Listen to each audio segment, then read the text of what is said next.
Hello everyone, my name is Tom, otherwise known as Titanium Legman, and we're doing another Darkest Dungeon video today because I wanted to talk about what upgrades I feel you should prioritize to make your early runs as smooth as possible when you're looking at the Altar of Hope, this being the primary form of meta progression alongside the unlocking of hero abilities through Shrines of Reflection. But the Altar of Hope is where you're going to be able to get upgrades for your heroes beyond just their skills and new trinkets, new stagecoach upgrades, all that type of stuff. And there's a lot of options there, so I feel like it could definitely get overwhelming for anyone who hasn't been spending much of the time in the early access period of the game, or even people like myself who did play early access but played prior to the Altar of Hope and the Hope mechanic in terms of candles existing.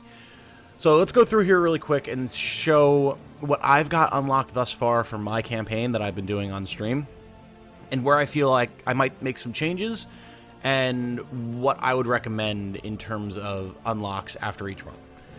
So originally, in one of my first videos that I did giving just general tips about Darkest Dungeon 2 and how to approach it and everything, I highly recommended going through and unlocking all of the heroes as soon as possible. And I do still stand by that. However, there's an important change that needs to be addressed with that. And that is the fact that with the 1.0 release, which came after I had finished scripting and filming those videos, Red Hook actually increased the price of unlocking all of the heroes. Originally, it was like 4 candles per hero, and now it's like 8. So it's a big increase. It's a big increase. And I'm sure they did that specifically to make it a little bit more of a choice when going in to spend your candles if you wanted to go through and unlock all of the heroes, or if you wanted to unlock a few at a time, get upgrades for the ones that you liked, and then also simultaneously get upgrades elsewhere in the altar. With that said, I still stand by what I said previously. I do really think it's valuable to go through and unlock all of the heroes as soon as possible so you can see what quirks they have, positive and negative, at the start of a run. Try and craft a team that's going to be synergistic, isn't going to have issues. Things like Breacher Plague Doctor, a meme in the community, come to mind. You want to avoid stuff like that if you want to have more successful runs early. So having all of your heroes available is very important. However, I do think there's something to be said for getting some other unlocks woven in with your hero unlocks. So let's go through that. When you are in the altar, of course, you have various different areas that you can look at to buy upgrades in. The Intrepid Coast, the Living City, the Timeless Wood, the Working Fields, and the Mountain. The Mountain only becomes unlocked after you get all of the heroes unlocked. This is cosmetic unlocks. If you're just trying to be optimal and get successful runs early, don't mess with this. It literally will not help you at all. If you're someone who has a core set of heroes that you use over and over and over, then maybe, yeah, you could go in and get some cosmetics for them if you wanted to. But realistically, this should wait. This is more closer to endgamey type stuff. What you're going to be focusing the majority of your time is going to be the Living City, the Working Fields, and the Intrepid Coast. The Timeless Wood is also an interesting system that I haven't had the chance to experiment with much yet, but basically allows you to give boosts to heroes who have completed chapters and defeated the final bosses. Again, a little bit more of a later game type deal. Coming in and looking at the Intrepid Coast, this is where you can see some more general upgrades for runs. Upgrades to the stagecoach, upgrades to resources and the ability to find them.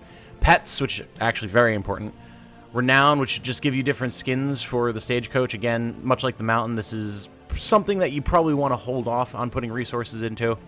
And then the Infernal Flame for challenge mode runs with different modifiers. Again, you probably want to hold off on this to start if you are a general player. What I recommend is the following. Going into the Living City at the end of a run and deciding what heroes you are probably going to want to use for the next run. If you don't have all the heroes unlocked, that can involve maybe unlocking a couple of new heroes to synergize with ones that you already have, or if you earned just a ton of candles in your previous run and you want to unlock a full new team or whatever, cool, go for it. I do still think this is priority number 1. That said, you can only use 4 heroes in a run. So with this increased cost, I think it is worthwhile to just get unlocks for the heroes that you're planning to use for that run, then coming over here to the Intrepid Coast. There's a lot of high-value stuff in here, primarily in the actual stagecoach journey icon itself. You have things like extra inventory slots, Extra stagecoach item slots, very powerful stagecoach items that you have to equip at the Wainwright. Having another one of those, very nice. Increased chance to get candles. This is more meta progression. The more candles you have, the more unlocks you're going to be able to get. So getting these, very, very useful. Then finally, stagecoach wheel points and stagecoach armor points. The repair battles that happen when your armor or your wheels get depleted are nasty. I think I've lost more heroes to those battles than I have to any other battle that isn't the final boss. Just the fact that you're always down a character and you never know what character it's going to be until the next turn comes around massively increases the danger. So, by increasing your armor points and your wheel points to help you avoid those fights going forward will make your runs much more successful, in my opinion. I would highly recommend getting these first 5 upgrades as soon as it is within your power to do so. Again, just being able to hold extra inventory gives you more options in terms of trinkets and food and in items. You'll have more money available to you, all that type of stuff.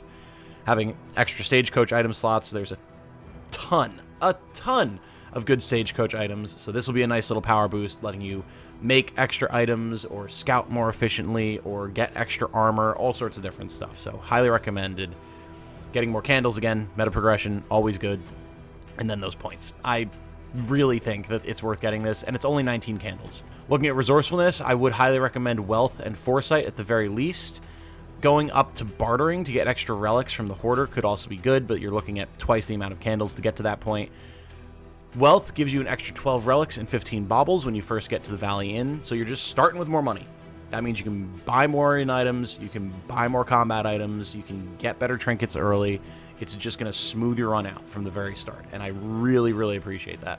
Without this upgrade, your money is so tight. Some might even say negligible that you get unless you hit some big academics caches early.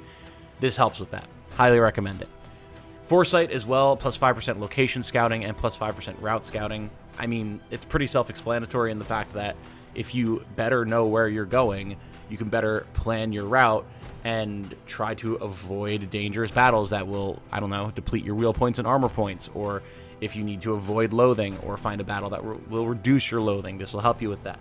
If you're trying to focus on altars of hope, or altars of reflection, I should say, this will help you find that. Very nice. Very, very nice. And again, only 10 candles. Not too bad. Then for companionship, this allows you to get your first pet, the Orphan Wolf Cub. The Orphan Wolf Cub is super nice. Getting plus 5% stress resistance per luxury gear item equipped is fine. That's an okay upgrade that requires you having luxury items to put on the coach, and those being items that you want to use. And stress can be mitigated in other ways. The main thing that I love about this is the plus 10% positive relationship chance. Because, man, if the thing that I haven't been struggling with the most in my early runs in the 1.0 release has been keeping my team from hating each other. They hate each other, and it's been like, I don't understand. Like, I'm keeping my stress down as best as I can. I'm trying to pick choices that'll make them happier with each other. I've been getting in items that'll boost their relationships wherever I can. But having an extra 10% to just all positive relationship chances while you're doing anything is a lot. 10% across every single potential interaction in the game will equal out to a ton in any given run. So being able to get the wolf pet unlocked, being able to make it so that your team is actually hating each other a little bit less, highly recommended, and it's only 5 candles. But that's all I would really recommend in this screen here in the Intrepid Coast. I got a stagecoach skin just because I felt like it, but again, I would not focus on this right now. Let's go over to the working fields. This is where I wind up weaving in a lot of candles because they're cheap. You can get trinkets, combat items, stagecoach items, and in items here.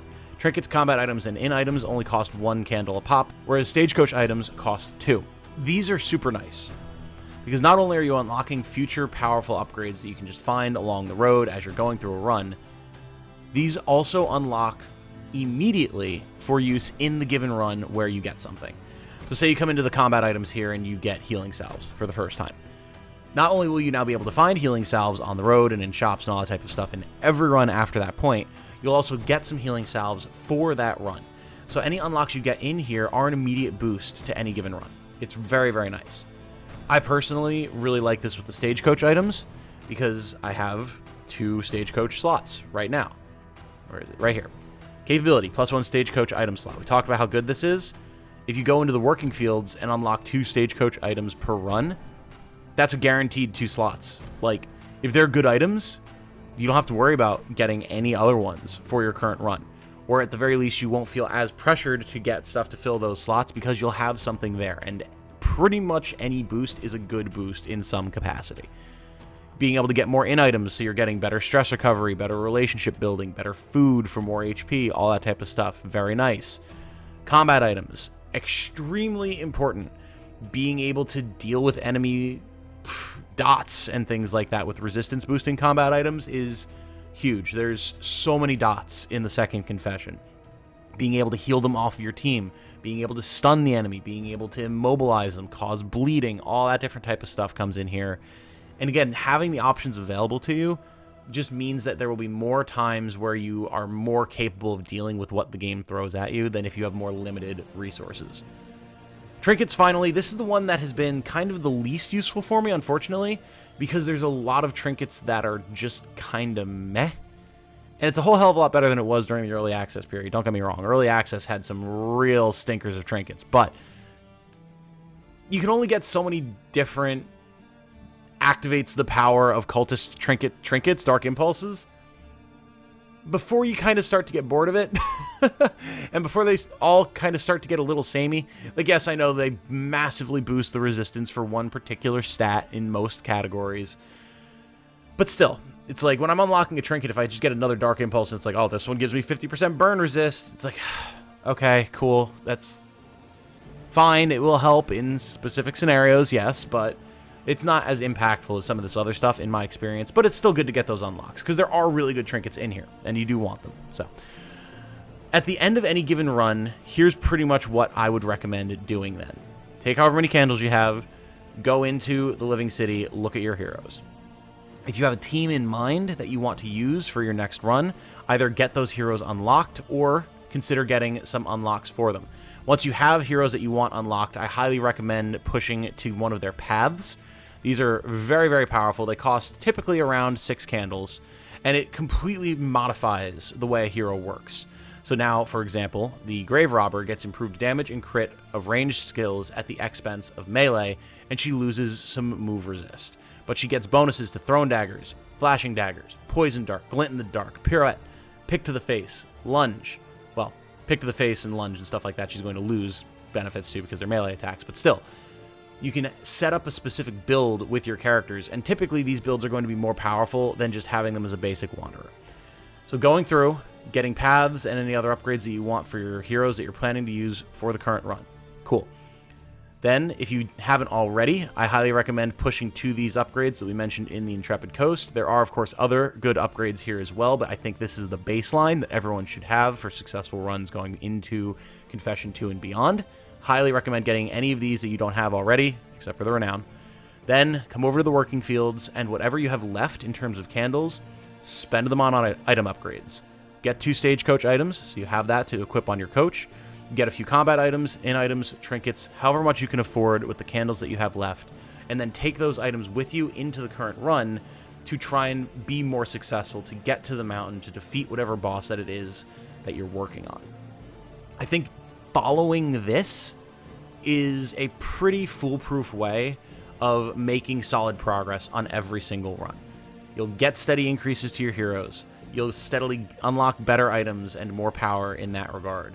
And not only will you then have those options available, but your immediate run will be affected as well. So that's pretty much all I have to say about it. I just wanted to go through this because this is the pattern that I've been figuring out as I've been streaming the game. If you want to hang out while I'm streaming the game, streams are scheduled ahead of time, so make sure you subscribe. You'll get notifications about those streams going up, and you'll be able to come and hang out and maybe have a character named after you if you are in chat and toss one out that we like. So if you want to have a priority to get named characters, then you can join as a YouTube member or as a patron. It would help me out immensely. There's a lot going on, unfortunately, in the real life side of things for me right now, and might not be able to be as consistent with my content, so any help that I can get that would be separate from ad revenue from you guys who appreciate my content would be massive. But with all that said, my name has been Tom, otherwise known as Titanium Legman. If you have any suggestions about other upgrade paths, if you've been playing the game, toss them in the comments, help some people out. But until the next time, I hope you all have a good night, Stay safe and healthy out there. And remember, be good to each other. Bye now.